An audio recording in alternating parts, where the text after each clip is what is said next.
Welcome to the e-commerce podcast with me, your host, Matt Edmondson. This is a show all about helping you deliver e-commerce wow. Oh yes, and to help us do just that, today we are chatting with Duncan Lloyd from the eCom Profit Genie. We're going to get into all kinds of I know it's going to be good today. We've just been chatting before we hit the record button. I've got a lot of questions already. But before we get into all of the wonder of today's show, shout out to anybody who is new to the e-commerce podcast. It's great that you're with us. Great that you're joining us. Fantastic that you are here. A warm welcome to you. If you like it, then subscribe. It'd be great to have you back to the growing community. That is the e-commerce podcast network. It'd be great to see you in what is going on. And of course, if you haven't done so already, head over to the website ecommercepodcast.net. There you'll find all the info about the show.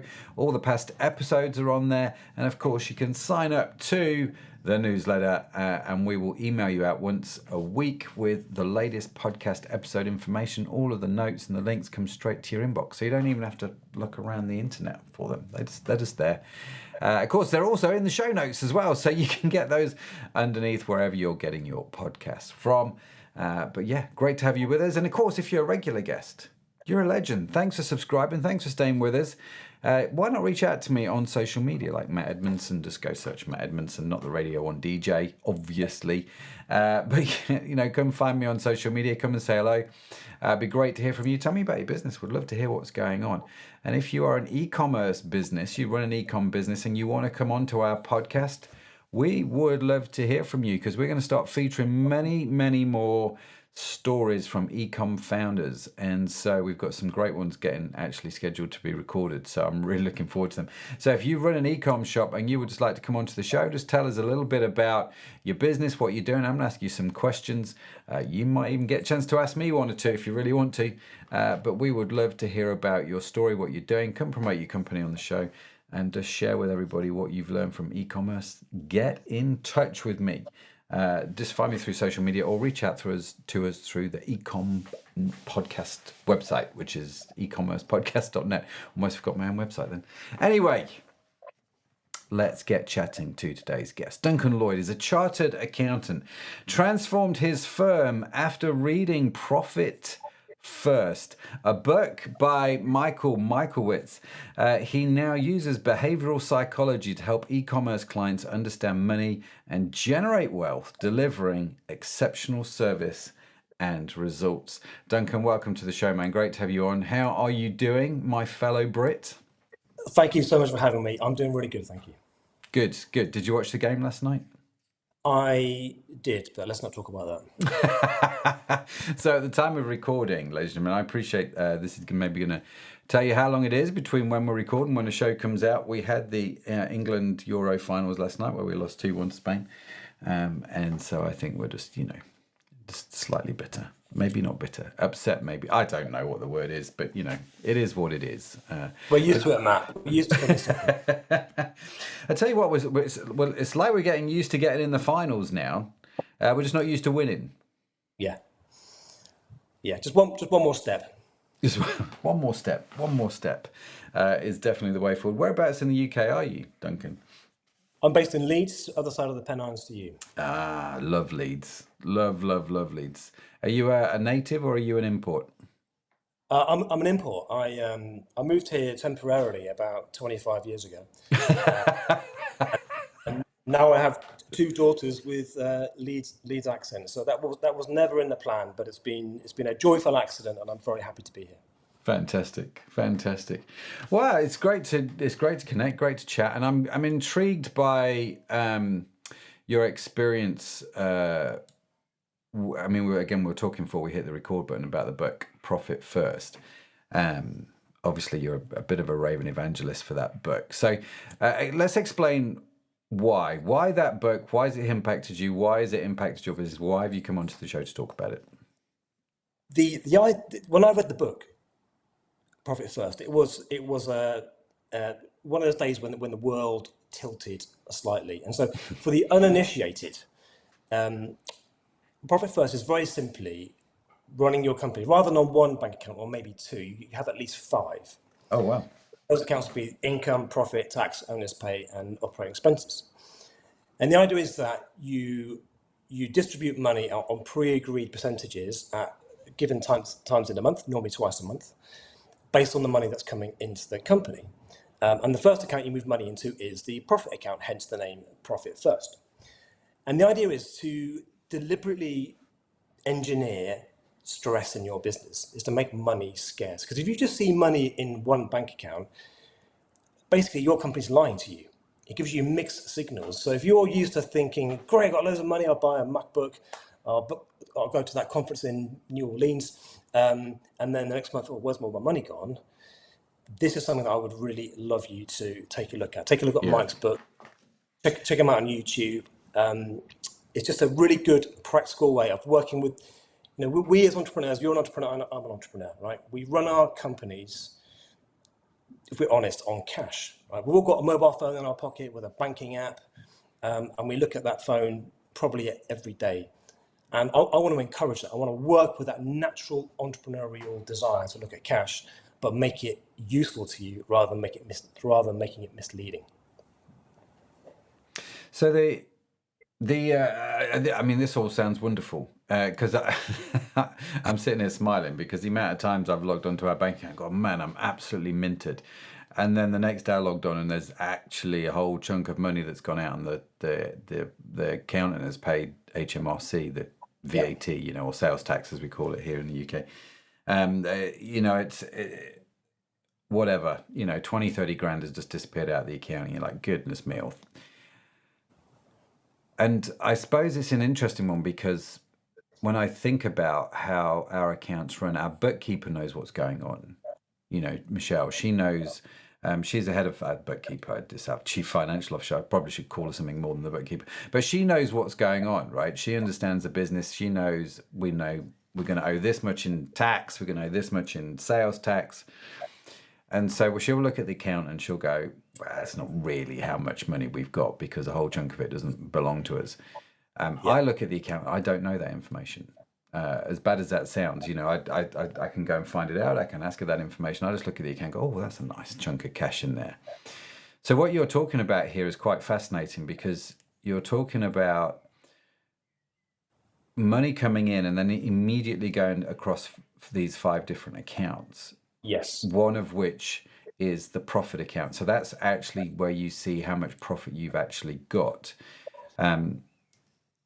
How does that work in reality, though? Because in principle, it sounds like a great idea, right? Yeah.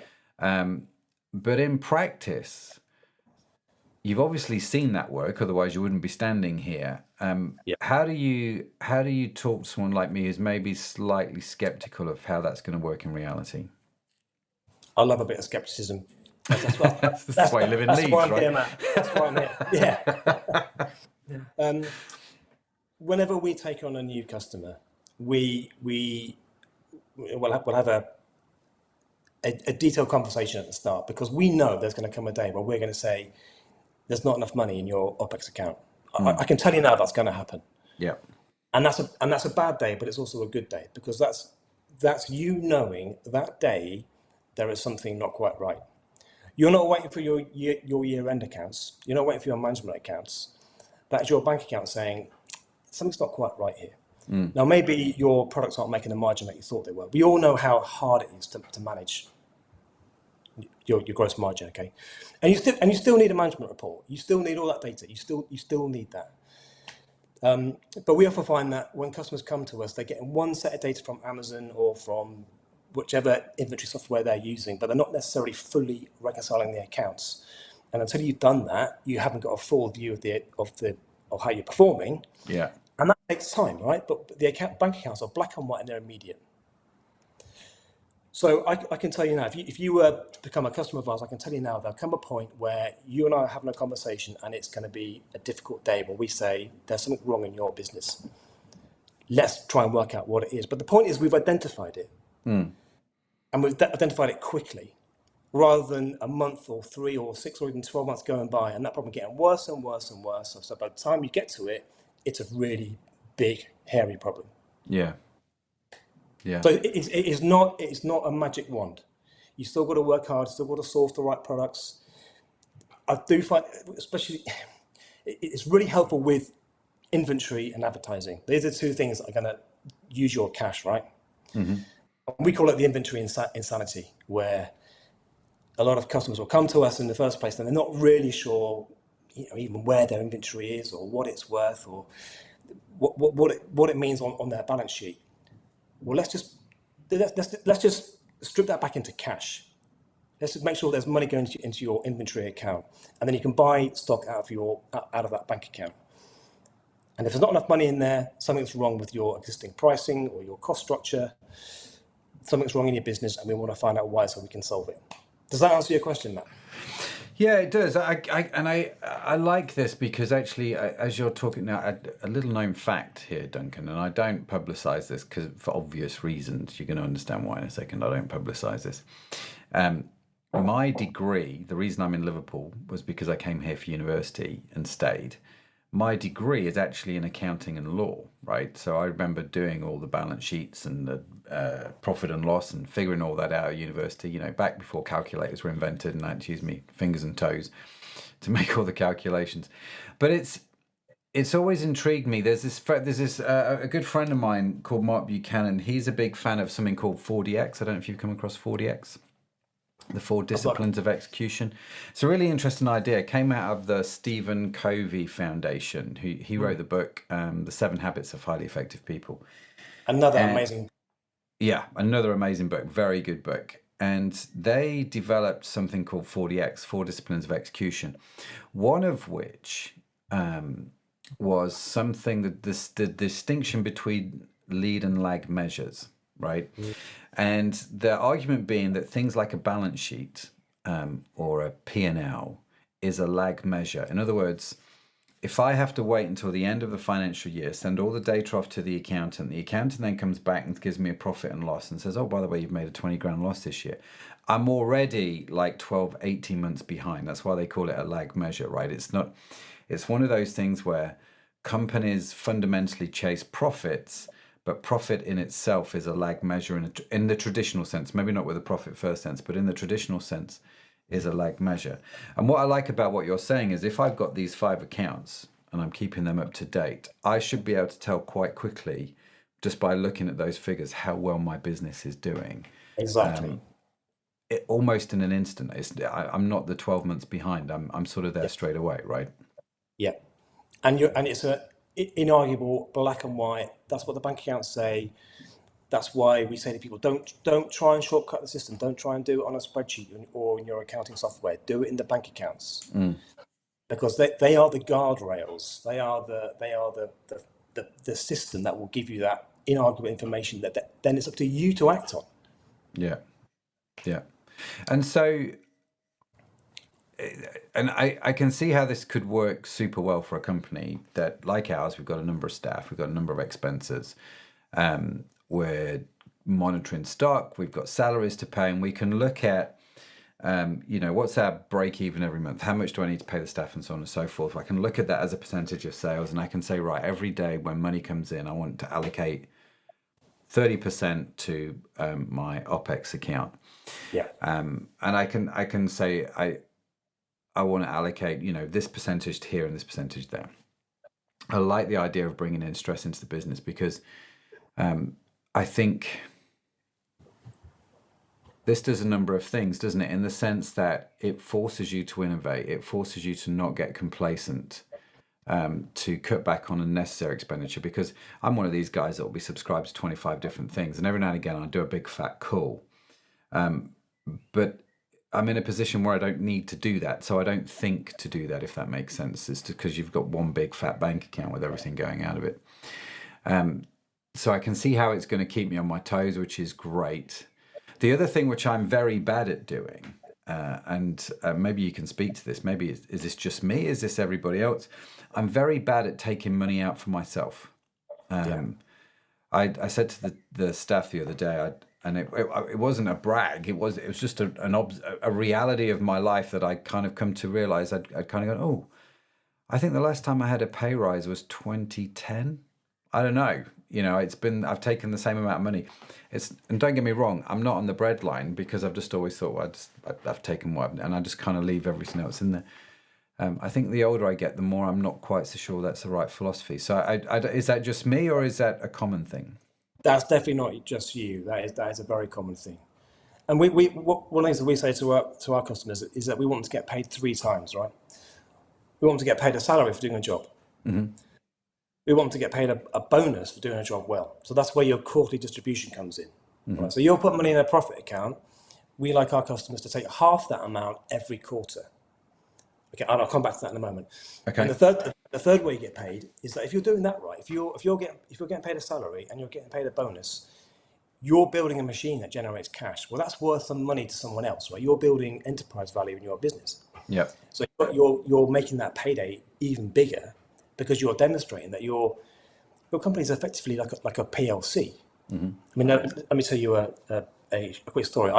My first job after I qualified was I was the UK planning manager for Carphone Warehouse, and I was just married at the time. This is 25 years ago, and so after 1 year of getting married, I bought my wife some shares in the Carphone Warehouse. Just so it was paper. That was the papers that year one. So she got the paper certificate, and every year she then gets £20 of dividends from Carphone Warehouse every quarter, and we never once think to send that back to Carphone. Say, no, you keep it. We don't need it. You can reinvest it, and that's how e-com entrepreneurs, or all entrepreneurs, should run a company. You should get paid, and you should get paid a reward for how the business performs based on profits. And I said I come back to the profit point. I totally get that you as an entrepreneur don't want to take out loads of money from your company. You want money in there as working capital. You want it there for projects. You want it there for growth. And so we split the profit account into two. So let's say your business makes 10% profit. You don't want to take all that money out of the business, but take 1%, right, and leave 9% in and call it your vault account. But then at least you're putting in 1% of your revenue into the profit account. You're getting a nice distribution. And maybe if your business is small, that's a cup of coffee and a donut. Great. Take it, celebrate. That's your reward. And in 5 years' time, maybe that's a holiday. But it is important that you set that rhythm up and that you run your company like a proper enterprise. Because that's what I was listening to Ben Leonard, the conversation you had with him, and he was talking about developing your brand and running your company properly with good foundations. And that's exactly the principles that we're applying to finance. Yeah, fascinating. So if I'm taking, I'm putting 10% every, into my profit account, and that builds up. Let's say every quarter it builds up to. I'm just going to pick a random figure because it's an easy math thing. It's built up to 10 grand. So I'm going to take half of that out, £5,000. Yep. The other half I just leave in there. Yep. Just leave it in there. And then the next quarter, I've added another 10 grand. So it's now, the profit account is now back up to 15. Yep. I take out another 5 again, or am I just being really pedantic? Am I taking out 7.5? Take out 7.5. Just take it half that amount. Take it half the account every quarter. Right. And then as your business performs well, you're getting more money. If it goes downhill, then you'll take less of a bonus. Okay. So I guess that's my next question is like, how am I doing this regardless of what's going on in the rest of my company, or am I actually going, no, well, the company needs some of that profit. I can't put 10% in this month. I've got to put 5% in because of whatever. I think that's a really good question. We don't like to see the profit percentage go backwards. So my other top tip for kind of getting this system embedded properly, the first one being do it right, do it with bank accounts. The other one would be just take it slow, right? So, when I talk to groups of people, I ask them, can your business survive on 99% of its money? Right? And they all say yes. Okay, great. Put 1% in their profit account. Do it today. Just set up a bank account, call it profit. And at the end of this month, look at all the money that's come in, and 1%, put that in your profit account. And then just forget about it for another month. And the next month, put 1% in it, and then forget about it. Do that for 3 months. Right? You've started a fantastic habit that you can now build. You don't need to go from 0 to 100 straight away. You just need to start. But to answer your question, we don't really want you to go from 10% profit down to 5%. If that happens, something structurally has gone wrong in your business. It should creep up 1, 1.5, 2. So you put it up by 1%, of course, over 2 years. That's gone from 1 to 8% in 2 years, which is not very long. that's a totally different business in 2 years. 1%. I'm just writing this down. 1% per quarter Yeah. over 2 years. So what? This might be a question like how long's a piece of string? What would I be aiming for in this profit account? I think a business that's performing really well will make between 10 and 20% profit, right? Mm-hmm. So obviously we're taking a percentage of cash. So if your business is VAT registered, you probably, if you're putting in between 10 and 15% of your income, cash income, into your profit account, you are doing really well. But very few people do that, or certainly very few people start there. You want to start much lower, 1, 2, or 3%, and just build it up over time. Because the other question we get asked, Matt, is, as accountants, we'll prepare a set of, well, this used to happen to me, it doesn't happen so often. You prepare a set of accounts for a customer. You say, you've made 100 grand. The client says, great, where is it? And we say, well, it's gone into working capital, you've bought more stock and you've sold stuff and it's working its way through your company. Well, that's not much use to an entrepreneur, right? If they made 100 grand, they want their cash. Right? We want our customers as entrepreneurs to get the cash out of their business into their personal pocket so they can do what they want with it, whether it's a 4-day week or a holiday home or a coffee and a donut with your loved one. Doesn't really matter. You have to get cash out of your business, otherwise you haven't got a business, you just got a job. Yeah. No, very, very Michael Gerber. Yeah. in its sort of another old school book, which is very good, the E-Myth. How does this work? Again, I don't mean to be flippant, but I can see how that would work in our company, right? So we've got the 5 different accounts. I can figure out the percentages I can distribute, because we've been around for a while. The business is familiar.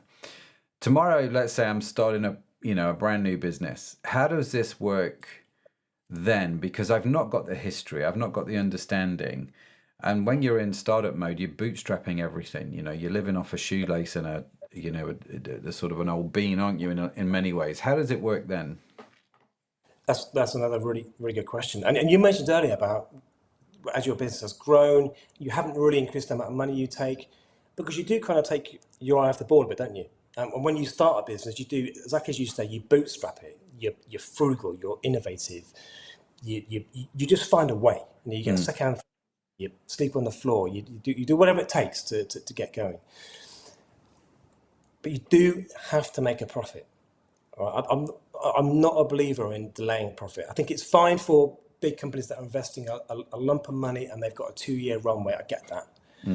Most entrepreneurs, they've got to make money from day one, right? So just put 1% of your profit, put 1% of your revenue, I beg your pardon, 1% of your revenue into a profit account and start hardwiring that habit. Because if you find you can't do that, something's wrong with your business model, your product mix. And that's where you want to look. That's what you want to solve before you make it any bigger. Because all you're doing, if you make it bigger, you just got bigger problems. Yeah. You'll find yourself borrowing money from Amazon and credit cards and from loved ones. That is not a route to happiness. That's a route to stress and misery. Yeah. And if you're in that situation, right, sorry to interrupt you, Matt. If you're in that situation where you've got those Amazon debts, you've got capital on tap, this is your way out. Okay. Even though you're not making a profit, these principles are your way out. So rather than money going to profit, it's going to go to debt busting.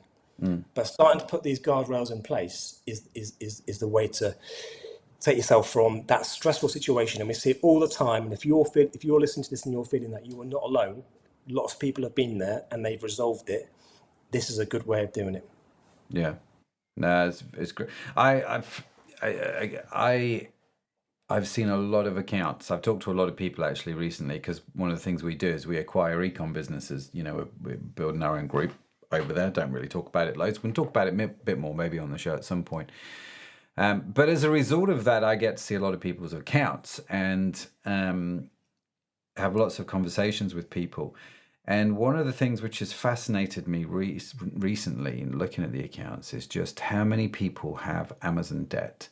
How many people are still paying back bounce back loans, which were the government loans from COVID times. And then the the sort of the third form of debt I see, well, outside of owing the money to the tax man, I see a lot of the sort of general debt in the account, where people have had to finance and build their way out of things. And it strikes me as I'm seeing it more and more. I don't know if that's just me. It's totally anecdotal. It's just purely based on what I see. But actually, more and more, a business turning over. I was looking at the accounts the other day. A business turnover, I think it was about £250,000. Had about £80,000 in debt. I'm like, how in the world? That debt to turnover ratio for me is quite high. Yes. And I'm like, and half of that was Amazon debt, and half of it was bounce back loan. And you're kind of like, wow, there's a lot going on there, and I think it's causing a lot of stress to a lot of people at the moment. So, just if you don't mind, just dig into that a little bit and explain a little bit more how people can use your system to pay off debts, because I'm sure that a lot of people listening have got quite crippling debts at the moment. Yeah, no, I'm absolutely certain that's the case. Well, the way that we work it with our customers is that we would do a forecast, starting off with a profit and loss forecast. From that, we would then work out what the cash flow of that profit is. So if you're making, let's say, 100 grand, you then got to pay maybe dividends to the owners. Maybe it's bounce back loans. Maybe there's time to pay debt, which is the UK government's when they formalise a government debt. Then you've got what's left over, and we would then take that as the cash generation of the business, and that's to be allocated to smashing the debt. And we would do a forecast for 12, 18, 24 months, and we always like to show what the profit account looks like. And maybe the profit account has nothing for the first 6 months, but we've got to start somewhere, even if it's 1% from month 7, okay. And the rest of the cash goes to smashing that debt. And every month we're just going to monitor that progress. We're going to monitor where we think we should be against where we are, and we're either on track or we're not. And if we are, great, and if we're not, why not?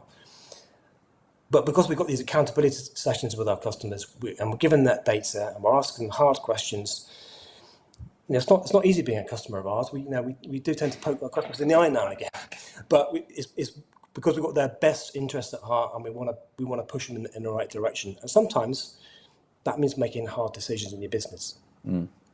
Sometimes it's a difficult conversation where the member of staff has got to go. Sometimes those are things that you have to do to get on the right side of the line and actually build a business where you can grow and take on more staff and do the things that you want to do. But you've got to have a plan and a benchmark for whether you're on target or not. Yeah, fair play. It's like I say, it does fascinate me at the moment, and the amount of people I see struggling with debt. And if the system can help, then fantastic. And I would encourage people to. Is it worth people reading the book? Is there a course that people can find out more about this? How do people dig into the Profit First methodology a bit more? Yeah, there's loads of stuff online. I mean, you can go to our website and get some information. That's eCom, the book is pretty short. You can smash your way through it or read have the Audible. There is in fact a derivative book called Profit First for e-commerce companies, written by my good friend Cindy Thomason, who's a US based accountant. That book's a bit shorter. I'd recommend that as a very good starting point. Mm-hmm. That's really good. I saw a photograph of the three of you on your website. Yes, that was so. Yeah, so I go to the US once a year for a conference of Profit First accountants. That photograph was actually at Donald Miller's house, Story Brand. Okay. Yeah. And so, yeah, I work very closely with Mike and Cindy, and in fact, we're putting on an event later this year in London, which maybe I can give some details about at the end. Would love people listening to this podcast to attend that event. It's going to be a workshop event. Anyone who comes to that is going to be doing some work, but I come away with some really good, actionable insight, which will hopefully help them to build the business of their dreams. Well, tell us about the event now. Let's not wait till the end. Right. Okay. Well, Tuesday, the 10th of September, Borough Market in London. If you go to our website, ecomprofitgenie.com, you can just click on the link and just gives you details, and we'll let you know more information when it's available. But like I say, this is not an event where you can turn up and just sit and listen. We're going to get you to do some work in groups. Mm-hmm. We might even get people to come prepared with some information on their company so they can really have something valuable when they leave that they can implement in their business and get cracking with this fantastic process. Fantastic. That's Tuesday, the 10th of September, 2024. And hopefully we can get this show out then before that date so people can at least find out about it. And if, well, I think we can make something happen. So this is just a really interesting. One of the things that I do want to ask you about, being aware of time, Duncan. Before we hit record, you talked about your daughters at university doing this methodology, and I'm really curious. I appreciate it's nothing really to do with eCom at the moment, but we've all got kids, and so I'm kind of like, I'm curious. What did you mean? How has this been adapted to someone at university? How's it helped them? Yeah. So, as you can tell, I'm a bit of a profit first zealot, and that's because I've seen the difference it makes in people's business and therefore their lives, and that's why I'm here, Matt, because I want to tell people about it. I run a system in my company. I've taught my daughters how to use it as well, and you might be there thinking, look, it's really simple, Duncan. Honestly, what are you on about? And I said, well, yeah, it is simple. It is simple, but it's not easy. And when my daughter went to university, we kind of went through a process of how the amount of money they're going to get in, how much that was for rent, how much that was for going out, how much of that was for travel, and they run that process in there. They've got Monzo accounts, and they have different pots in Monzo accounts. They run that process really faithfully, and we share that information when I see them. And it just means they're very clear on budgeting. And plenty of students don't do that. Plenty of students get a bit out of control. So I think the principles work in a business, in a charity, personal life. It's not any more complicated than what my grandfather after the war worked at Portsmouth Docks and got paid on a Thursday and went home with some cash and put some in the rent jar, some in the pub jar, and so on.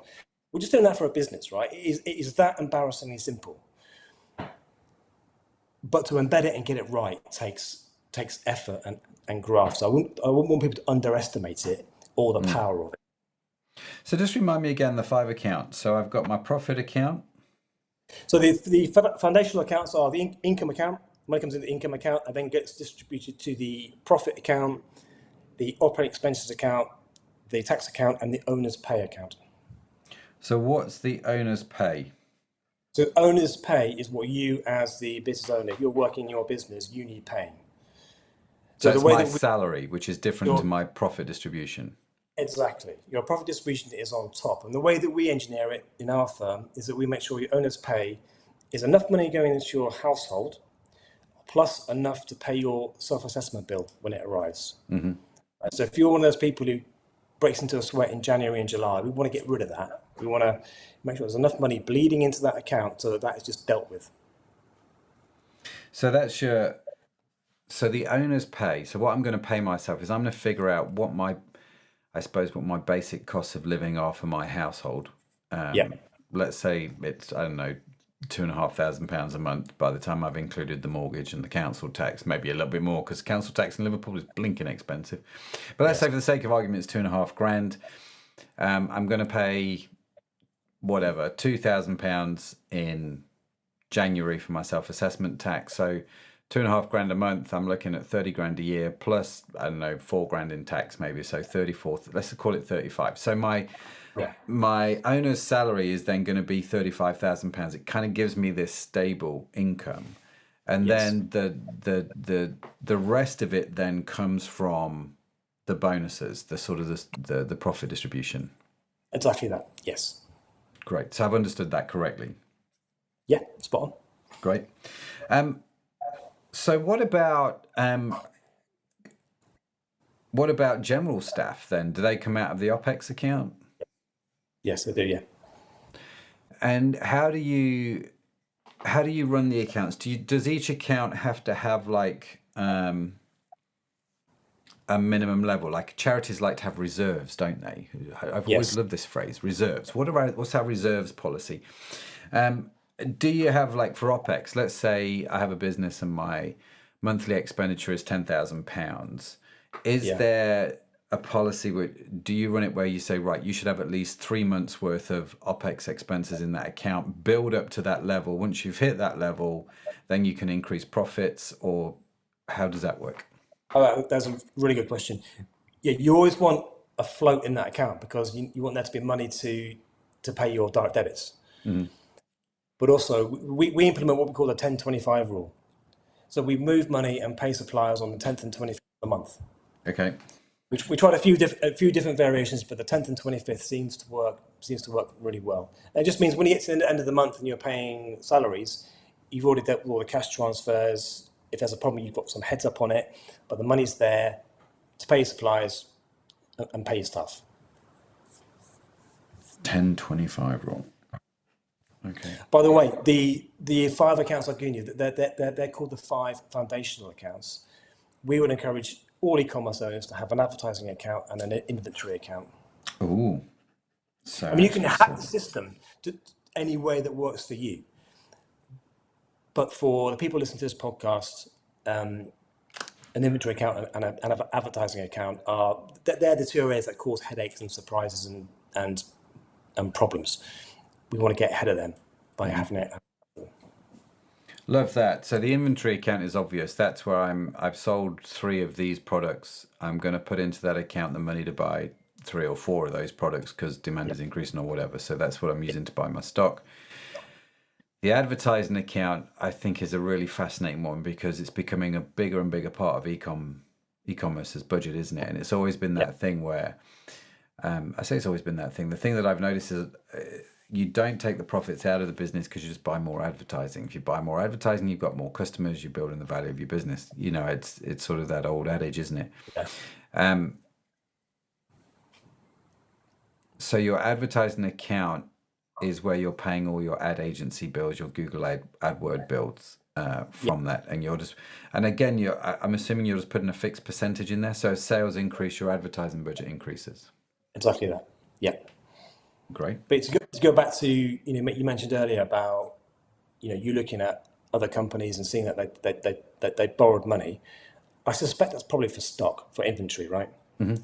That's how they've got themselves into that situation. Whereas if they had an inventory account and they didn't have enough money in there to restock, that would give them cause to stop, look at their margins, look at their products, look at their product mix, make some changes to that sooner rather than later. Yeah. Because those changes happen, they're just avoiding making those changes at the time. Yeah. It's an interesting, because one of our companies, and I'm curious to see how this would work actually, one of our companies, we're working on order times between 6 and 18 months into the future, right? So because we have to get products into our manufacturing system, for want of a better expression, we need to think sort of 12, 18 months down the line. So when we order stock, we tend to order big, like hundreds of thousands of pounds at any one. But it's a bit like, we don't bring it over from China, but it's the equivalent of a guy just going, right, I'm going to buy a container load and bring it into the country. Yeah. Because we've got minimum order quantities that we need to manufacture to meet the costs that we've then figured out for our products, if that makes sense. Yeah. And so I'm curious to see how it would work with something like that. Would we be able to build up over time enough to pay the hundreds of thousands of pounds? I think it's a really interesting scenario that I'd like to run through. I'm not quite sure on the answer. Well, to go back to borrowing money, debt is not a bad thing, but borrowing for the wrong things is a bad thing. So when you're in that case, when there's like a long lead time, you might borrow to get the funds to buy that extra amount of stock. But then the money that you forecast coming into your inventory account services that debt. Yeah. You see what I mean? Yeah, no, I do totally. It makes a lot of sense. I'm the kind of guy that would actually, and again, I don't know if this even makes sense from a financial point of view. I'm the kind of guy that likes to build our cash up so that actually I then have the cash to buy the stock going forward. So I'd start off with debt, but I would then build it. I would retain enough profits that actually when I buy stock, I'll buy it. I own it. I'm not using debt to do it. Not always the most sensible thing to do. I appreciate that from a liquidity point of view, but just from my peace of mind point of view, I'm just not a big fan of of unnecessary debt. Now, I appreciate that's me. And people run their businesses very differently, don't they? But I like this. I do like this, Duncan. I think it's a really interesting conversation. It's a shame Michelle's not on this podcast interview, because I'd love to get her take on it as well. How does it? How do you do this, right? So here you've got someone like me. I'm intrigued, Mike. Duncan. Sorry, I'm intrigued. There's Michelle, who's done bookkeeping the way she's done it for the last 20 years. Boom. This is how, finances have been managed. And I'm going to walk into the office and I'm going to go, Michelle, I've got a great idea. And she's going to go, oh, shut up. Because that's normally what Michelle says to me when I said I've got a great idea. Just based on history, really. How do you work in situations like that? Yeah. I find that, bookkeepers, accountants can be quite sniffy about it. Look, I was an accountant with a big firm, and when I read the book, and I could see how effective it would be for my customers. It was a really, really humbling moment, actually. I had to really dig deep and reflect on that, because we accountants like things to be quite complicated, because we get paid quite nicely for that. Thank you very much. But it doesn't serve the customer very well. Yeah. So I suspect Michelle would probably quite like it, because she might get asked by you, can I afford to take on a member of staff? Have you got enough money for this advertising campaign? And this framework would allow you to say, well, if there's money in the advertising account, you can afford it. Or if there's X in your account, you can afford to take on a member of staff. So I would love to have a conversation with Michelle. And who knows what she might say. Yeah, no, that's fascinating. That is fascinating. I can see it working really well, because I'm the kind of guy that has 40,000 good ideas, and I'll come in and I'll go, right, let's start a new business. I'm a toe rag for this in many ways, and I appreciate it. That's why the staff that are with me are just amazing people. We work together for a long time. And I can see the benefit, actually, of Shell saying to me, right, you want to start that? How much is it going to take to start up? 10 grand. Right, there's 10 grand in the account. Once it's gone, bro. Make it work. Whereas before, it's always been a bit grey and fluffy, really, because we've just put the money's there. We'll just keep going. So I think it could be a really interesting idea. Okay, so if people want to find out more about you, about eCom Profit Genie, about this whole methodology, this idea, you've mentioned obviously the workshop in London in September. How do people connect with you? They can connect with me on LinkedIn. Then go to our website, eCom Profit Genie. There's loads of good content on YouTube. You can see Mike talking. He's a fantastic speaker. There's loads of content on the internet for the intrigued. And do you mind if I make a request of all of your listenership? Go for it.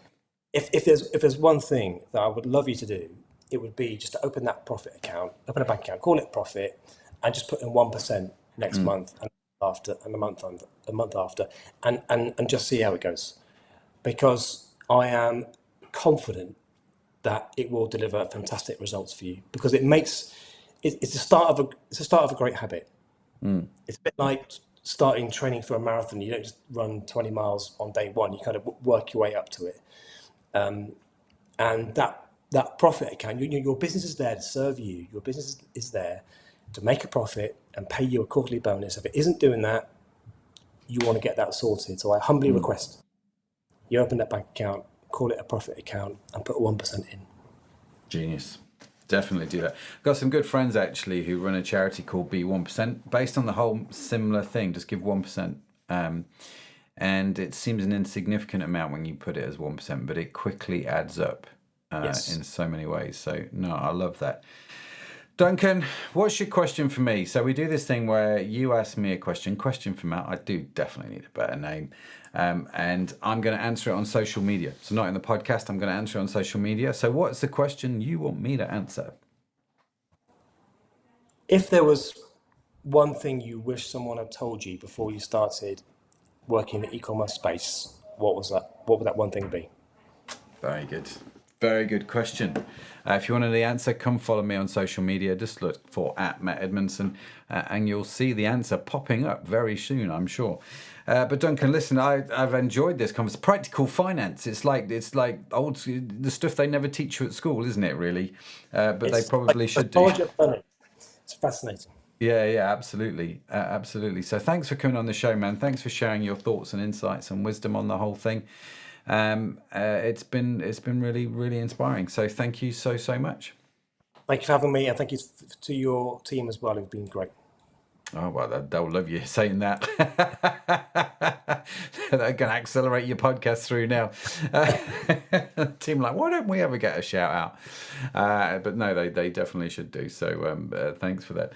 Of course, we will link to Duncan and the website and his LinkedIn profile, all in the show notes.